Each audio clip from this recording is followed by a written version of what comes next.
listening to Your Secret is Safe with Me, non-judgmental talk about infidelity with Dr. Marie Murphy. If you're looking for new perspectives on complicated relationship issues, you've come to the right place. Days go by, they're crawling by. Hi, everyone. I'm Dr. Marie Murphy. I'm a relationship coach, and I help people who are or have been or want to be engaging in anything they think counts as infidelity to deal with their feelings, clarify what they want, and make decisions about what they're going to do. No shame, no blame, no judgments. A lot of the so-called help that's out there for people who are cheating is little more than thinly veiled judgment, but that is not what I provide.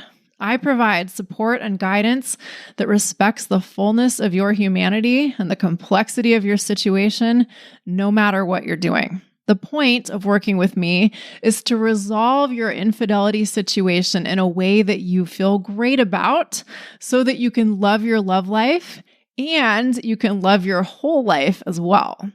Infidelity situations can be pretty exciting and life-affirming, but they can also become really stressful and exhausting. At some point, you may want to make some choices and changes so that you can have the love life you want to have instead of dealing with all of the drama in your love life and having that drama take up a huge portion of your precious time and energy, right? I offer one-on-one coaching that is tailored to your specific needs. And if you are interested in working with me one-on-one, you can head right on over to my website, mariemurphyphd.com, and schedule an introductory coaching session with me. Also, I'm very happy to announce that starting in January, I will be offering 2 new ways that you can have me as your coach. I'll be offering a group coaching program called You're Not the Only One, which will include teachings that go beyond what I offer on the podcast, as well as anonymous group coaching calls. You'll have the opportunity to be coached by me, and you'll have the opportunity to hear other people who are dealing with similar things get coached by me as well. I will also be offering a self-study course that includes just my teachings and assignments without the group coaching calls for those of you who want a DIY approach. I have a new website up, and you can go to that new website and sign yourself up on the list to be notified for when these new programs become available for you to join. My website is mariemurphyphd.com, and you can go directly to the services page for more info on all of the ways that we can work together. Okay, onward. The title of today's episode doesn't fully convey what we're going to talk about. We are going to talk about integrating your former affair partner, who is now just your partner, into your family or into your community of friends and family and acquaintances. And we're going to talk about doing this during the holidays. So let me paint a picture for you. You and your current partner, who got together within the context of some sort of infidelity thing happening, are going into your first holiday season as an above-board couple.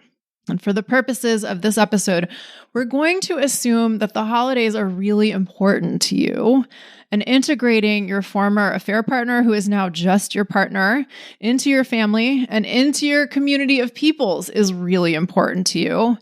And it's really important to you that you successfully integrate your person into your family during this holiday season. For the purposes of today's episode, we're going to assume that your hopes of all of that happening are pretty high.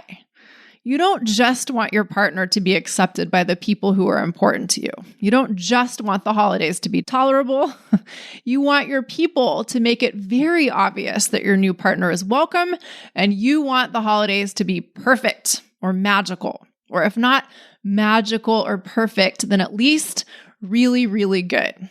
You want the holidays to go so well that you feel like you have proof that your new partner is accepted and your relationship with them is accepted, and therefore all is right in the world.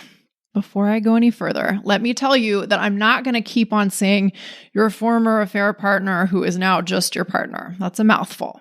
I'm just going to say your partner or your new partner. And I'm going to refer to your quote unquote new partner and your quote unquote new relationship, even though your relationship with your person might not actually be all that new.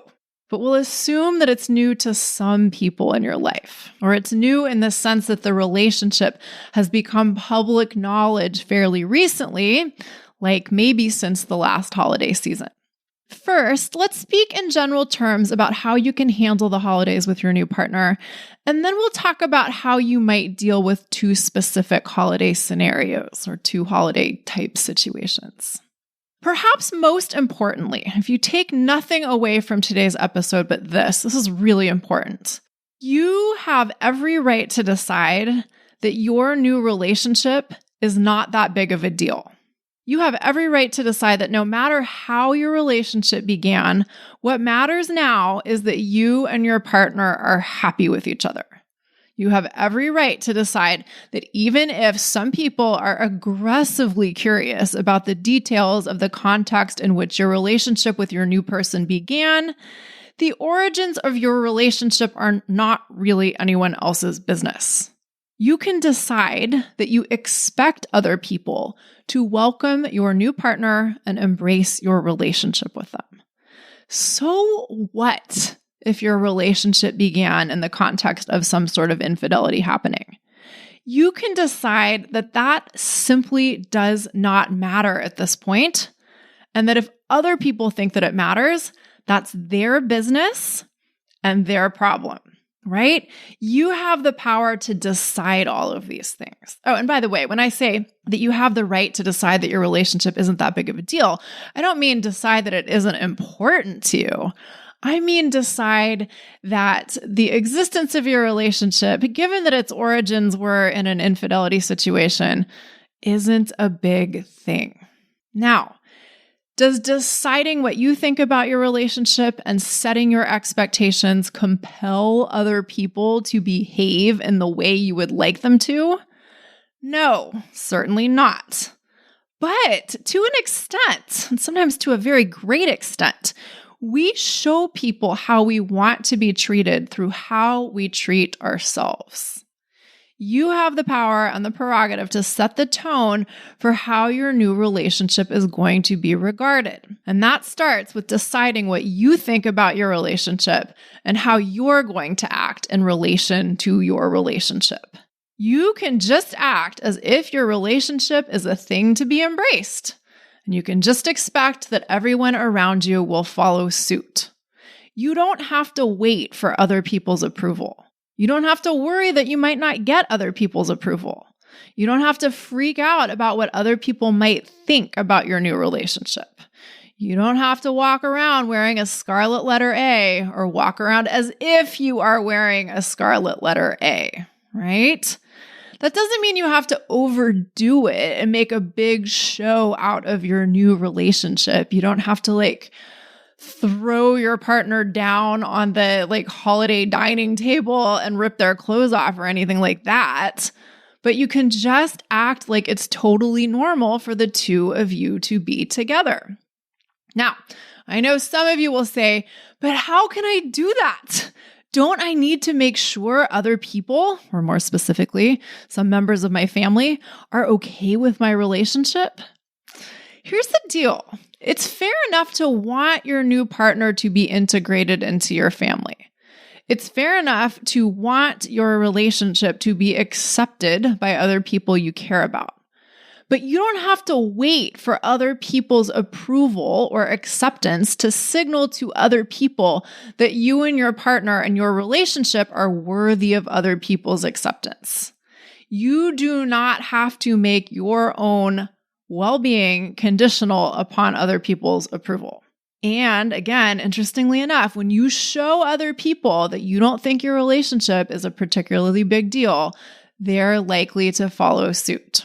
If you are afraid that other people might not approve of your new relationship, or if you believe that your new relationship and how it began is a thing of fascination or a thing that's worthy of other people's fascination, well, other people may kind of smell that in the air and they may kind of follow your lead. In both subtle and unsubtle ways, we can exert leadership and show other people how we want to be treated or how we want to be thought of. So we want to be very clear about what sense we're giving off. We want to be very clear about how we're leading people or what tone we're setting. So set the tone you want to set. Worry about that. And then assume that there is a very good chance that other people will follow your lead. There's also a good chance that other people won't even need to follow your lead. They'll just be happy to welcome your new partner with open arms. Yes, plenty of people out there think poorly of infidelity and those who engage in it. And plenty of people out there love to sling a little mud and gossip and disparage relationships that began in the context of infidelity. But there are also plenty of people out there who are understanding of the fact that human relationships can be nuanced and complex and complicated and messy and sometimes begin in sort of, shall we say, difficult circumstances, right? Plenty of people out there are willing to change their minds. Plenty of people out there are happy when someone they care about finds themselves in a loving relationship, no matter how that loving relationship began. So it's entirely possible that integrating your new partner into your community and introducing them to all of your holiday traditions won't be terribly difficult or awkward, or won't be difficult or awkward at all. It's so important to allow yourself to embrace the possibility that this doesn't have to be hard. Integrating your new partner into your circle of loved ones doesn't have to be a big deal. The origins of your relationship, no matter what they were, don't have to be a big deal to anybody. That said, yes, it is possible that people will be total stinkers about your new relationship. It is possible that some people will be very fixated on the origins of your new relationship. It is possible that people will be total jerks to you. I have a podcast episode on this very topic, in fact, and it is episode number 122 called Yes, People Can Be Total Jerks Sometimes. And they can. And if your loved ones respond to your new relationship in a jerk-ish manner, you may not like that. You may feel hurt if that happens. And if that happens, your pain is legitimate, but you probably don't want to let it get the better of you. You probably do not want to put your well-being and your emotional state at the mercy of other people's opinions or other people's statements or other people's behaviors. So, if you know you're in a situation where someone or some people who are important to you disapprove of your new relationship, like for instance, if some member of your family or your community has told you that they never want to meet your new partner and they will never accept them into their life or something to that effect, or if that's the situation that you think you have good reason to imagine you will find yourself in, here is what I want to suggest to you. You are playing a long game. Yes, you may want your person and your relationship to be accepted by the people you care about, and you may want it to happen right now during this holiday season. You may want that very badly. And that's fair to want. It's totally fair to want, but you might not get exactly what you want now. You might not get the sort of inclusion or acceptance or approval or welcoming you might want right now. And you may feel a lot of feelings. You may feel a lot of hurt if that's what happens. But even if you do not get what you want from other people in terms of responses to your new person or your new relationship during this holiday season, that does not mean that all is lost. It may take some folks a little bit longer or a little while to embrace your new relationship, but that doesn't mean they won't get there eventually. It doesn't mean that you're never going to have the kind of inclusion and integration of your new partner into your community that you want to have. Now, is it possible that some people will never get there? Is it possible that some people will never accept your new relationship? Yes, of course it's possible. But that's not the possibility that I encourage you to focus on right now. Right now, I encourage you to focus on the possibility that things can change to your liking. I want you to consider that even if the people you care about are total doo-doo heads about your new relationship now, that doesn't mean they will be forever. And if what you ultimately want is to have good relationships with these people who are currently being stinkers, and you want your partner to be accepted as part of your family or your community, you may want to give people a pass on their less than great behavior for a little while, and that may mean through the holidays this year. Remember, lots of people have very strong feelings about how the holidays are supposed to be. And for some people, that means that they will get it in their head that having adulterers like you and your partner in their house will spoil their holidays and defile their home and make everything in their life horrible. And you know what we say to that? Bless their little hearts. Bless their fucking little hearts, right? You can insert as many expletives as you want to into that statement, but the basic message is this: bless their little hearts, which if you are from the South, which I am not, but I know a Southerner or two, bless their little hearts basically means like fuck them, right? Fuck them. But it's a different kind of fuck them. It's not malicious. Well, at least I don't think it is. It's kind of like, God damn it, people. You humans, you. Ugh, you humans, you. You can say that to yourself. And you do not have to agree with their perspectives. You do not have to worry about what they think. Sure, it might sting to not have them welcome you and your partner warmly to their holiday function, but you don't have to believe that they are right about you, and you don't have to be defined by their unfortunate behavior. Bless their hearts, right? If they don't want you coming over for the holiday fiesta they're throwing, you don't have to let that be the end of the world for you. You don't have to let that be the end of the world for you. You don't have to let those stinkers get your goat. You can go and create your own fun with your partner. That might not have been exactly what you wanted. It might not have been your ideal vision of the holidays, but guess what? You can adapt and have a great time in a different way. And then you can always circle back to the issue at a less charged time of year. Let people have their strong ideas about how the holidays are supposed to be. Let people have their strong opinions about your relationship, and then figure out how you want to deal with the issue of their stance towards you and your partner when less seems to be at stake and everyone's emotions are running a little bit lower.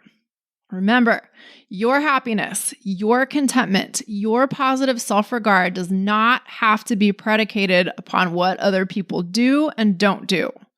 You can want your new relationship to be embraced by people you care about, and you can also be fundamentally okay if it isn't. You can hold these experiences simultaneously. Disappointment that other people aren't regarding you in the way that you would like, and a sense of your own okayness that isn't dependent upon other people can be held in your heart, in your head, simultaneously, right? And on top of that, you can work towards creating the kind of situation with your community and your new partner that you want in the long run. You're playing the long game here. Okay, now let's get a little more specific and talk about how the general suggestions I've just made can be applied or adjusted in two more specific kinds of situations. Someone else hosting a holiday event, or you and your new partner hosting a holiday event. If you are dealing with an event that someone else is hosting and you are nervous about how you and your partner are going to be received, you could get in touch with the host and have a frank discussion about your concerns.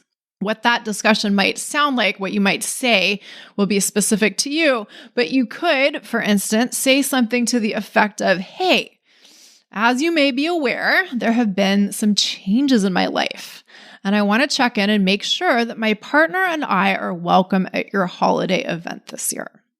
Depending on your relationship with this person who's hosting the event, and depending on their current thoughts about your relationship, This conversation could provide a great opportunity for you to communicate openly with someone you care about and get on the same page and officially garner the support you'd like to have. The host might make it absolutely clear that, of course, you and your partner will be more than welcome in their home, and learning that may help you feel like $1,000,000. And that moment of communication might augment your relationship with the host in ways that are pretty awesome. And your love for them and for your extended family and community may swell. And the conversation could foster a strengthening of ties all around and in many directions. How lovely. But there had to be a but, right? There is a but. Here's the thing. If you're going to potentially get the benefits from having a conversation like that, you have to be brave enough to have a conversation like that. And that means you have to be willing to tolerate the possibility that the host might not respond favorably to what you have to say. They could say something pretty awful, like, "There's no way you and that horrible person who broke up your marriage will ever be welcome in my home." Right? They could say that. That might not be very fun to hear. Or they could say something lukewarm like, "Yeah, I guess it's fine if they come. Sure." If you were hoping for a strong statement of approval and inclusion, that sort of faint acceptance, if we can even call it that, might send you reeling. But here's the deal, people. Nothing ventured, nothing gained. Having an honest talk with the host of an event about your new relationship could bring you everything you want in terms of reassurance. But it might not.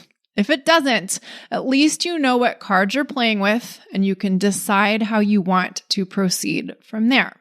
One other option that's worth mentioning, if you want to sort of take the temperature or do some pre-work in advance of an event, is have an emissary do this kind of communicating for you. Depending on the norms of your context, your family, your community, and your holiday traditions, you might deem it appropriate to have someone you trust talk to the host of the holiday event in question. Now, might and appropriate were the two key words in that last sentence. I do not recommend that you try and get someone else to talk to the host of a holiday event just because you're uncomfortable with talking to them. That might not be a great reason to try to get someone else to be your emissary. But if the norms of your culture in general, or your family in particular, hold that this is a better way to address family issues, that's fair enough. If that's how you communicate about challenging or sensitive or important matters in your realm, and it works pretty well for everybody involved, then by all means, maybe send someone you trust to talk to your host and let them make the case for your new relationship to be embraced and respected. And again, to echo what I said earlier, if none of this works out to your liking, remember, you are playing the long game. This holiday season may be important to you, but if it doesn't go as you want it to, that doesn't mean there isn't any hope for you getting more of what you want in the future. This is such an important point, and I'm going to repeat it again before this episode is over. And I mention it again and again because so often we let our hopes be dashed when something doesn't go right the first time, or the second time, or the third time. Sometimes we have to try several times. Sometimes we have to try more than several times to get what we want. But if what we want is worth wanting, it's worth it to hang in there and be willing to play the long game. Now let's talk about how things might be different if you are the one hosting a holiday event. You have quite a bit of tone-setting power as a host. You're on your turf. You and your new partner get to say, "Hey, we're here. We exist. You can't ignore us. Please come to our holiday event. We can't wait to share this time with you." And to echo what I've been saying, you can act as if everything is totally cool, and you can expect others to follow your lead. Acting like everything's cool doesn't mean you act like nothing has happened necessarily. You can acknowledge that your relationship is a new thing or a quote unquote new thing, but you can do that without buying into the idea that your relationship needs to be an object of other people's fascination or excessive interest or gossip or speculation or whatever. You can invite people to your event as if there's nothing to be explained, and you can let everyone know in word and in deed that this is the new normal. How they get used to that is up to them, but you get to dictate parts of this new reality, right? You issue an invitation, you're dictating part of reality. Now, what if some of your likely guests have already made it clear that they don't like the idea of spending the holidays, or even only a few hours thereof, with you and your new partner? Here's the really important thing to be aware of that you may have to remind yourself of many times. You can make your wishes known to other people. You have every right to tell other people what you want and what you expect. They still get to do whatever they're going to do, and you probably do not want to make your emotions dependent on their choices. But you have the power and the right to set the table, literally and figuratively. For example, let's say that you were married and you have kids and you had an affair and your spouse found out about the affair and you and your spouse got divorced and the whole thing was not terribly pleasant. And now you and your former affair partner, who is now just your partner, are living together. And your kids are really mad at you for quote unquote breaking up the family and for cheating on their other parent. And let's say that the kids have been threatening to not come to any holiday events at your home because your new partner is present, or they're threatening to not come to any holiday events at which your new partner is present, right? You have every right to sit your kids down and say, look, I know you don't like what happens. I can understand why you might be uncomfortable with me being in the relationship that I'm in. And I'd be happy to talk about that with you, if indeed you are happy to talk about with them, and we can make time for that. But this is part of my life now, and you and I are part of each other's lives, and I would appreciate it if you could start to embrace this new aspect of our shared reality, even if only to a limited extent. I'm not asking you to become best friends with my new partner, but I am asking you to spend some time around this person with an open mind and an open heart. I'm asking you to participate and be courteous and respectful. I'm asking you to be a team player here. Now, of course, you can tailor this sort of language to what's appropriate for your relationship with your kids. If you wanted to, you could tell your kids, look, I expect you to come to this holiday event that my partner and I are hosting together. This person is part of our family now, and I expect you to begin to accommodate that. That might not fly in some families, but in others, that sort of tone and approach might be exactly right. The main point here that I really want to drive home is that it is your prerogative to tell other people what you expect of them. That's probably going to work out better if you do it in a loving and respectful manner, of course. But you have the right to say, this is what I expect from you, or this is what I want from you in the context of our relationship. Now, again, it is the other person's prerogative to not do what you tell them you expect of them. The point of telling someone what you expect of them is not to try to make them do what you want. Or at least, if that's what you're hoping will happen, you may be very disappointed. Rather, by telling someone what you expect of them or what you want from them, you're giving them the opportunity to choose to think differently about what they want to do, knowing what they know now about what's important to you. That can be a really important opportunity to give to people you care about, especially in the context of relationships that began within infidelity situations. It's important to recognize that sometimes people think that it's really important to get all worked up about infidelity or to blame cheaters for being bad people and to shun relationships that started within the context of infidelity. This is a feature of our cultural landscape, for better or for worse. If it's a failing, it's more of a social failing, a societal failing than an individual failing, right? Or at least if it's an individual failing, it comes from a broader societal failing. So we can, at least to an extent, recognize that when people get all worked up and judgy about relationships that started with an infidelity factor, they're just buying into ideas that are widely shared. We share this idea that there's some sort of absolute value in judging people for cheating, right? It's crazy, but it's out there. So in a sense, someone else's beliefs and actions are about you insofar as they may be directed towards you, but in a sense, they aren't really about you at all. So when you tell someone in so many words, I don't care that my relationship started in the context of an infidelity situation, this is my relationship now. When you tell someone, I expect you to accept this, or at least politely tolerate this, you may be prompting someone to think differently. You can't force them to think differently, but you can ask them to consider thinking differently, or you can lead by example and suggest that they think differently. At your request, or your setting of your expectation, or your setting of your example, people may indeed be inspired to think differently. And they may ultimately be better off for that, and you may ultimately get more of what you want, and everyone may win in the end.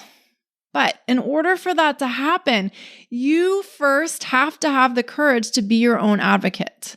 You have to have courage to believe that your relationship is perfectly okay, even if other people don't think that yet, or even if you just don't know what other people think about your relationship yet. You have to have the courage to believe that you have the right to set expectations and the right to communicate your expectations, right? Okay, if you are very much hoping that your family or your community will embrace your new relationship this holiday season, and you're also pretty concerned that they might not, I encourage you to remember that the entire future will not be determined by this entire holiday season. Remember that. If things don't go the way you want, that may be tough for you. And that's fair enough for you to be like, oh, I don't like this. This hurts. This sucks. But you got to remember that the future isn't necessarily going to be more of the same. Have faith in what is possible. Also, if you're concerned about variables beyond your control, see what you can do to create the kinds of holiday experiences you want to have that are not dependent upon other people. If the holidays are important to you, how can you make them special for you no matter what anyone else does? And on a different but very related note, what can you and your partner do together that will be special for the two of you, even if other people in your life aren't being cool about your relationship? How can you create the kinds of holiday experiences you want to have with your partner no matter what? Take responsibility for what you have the power to control. Even if some things aren't going the way you'd like, you can ensure that some things are to your liking. Use that power to your advantage. All right, everyone, that's it for today. I invite you to check out my new website, mariemurphyphd.com, and sign up to be notified about when my new coaching offerings will be ready for your participation. Or if you're ready to talk about your infidelity situation ASAP, you can schedule yourself an introductory coaching session with me. I offer confidential, compassionate coaching via Zoom, which means we can work together no matter where you're located. I can't wait to meet you. Thank you all so much for listening. Have a great week. Bye for now. Thanks for listening to Your Secret is Safe with Me with Dr. Marie Murphy. Make sure to click subscribe to get updates on our latest episodes.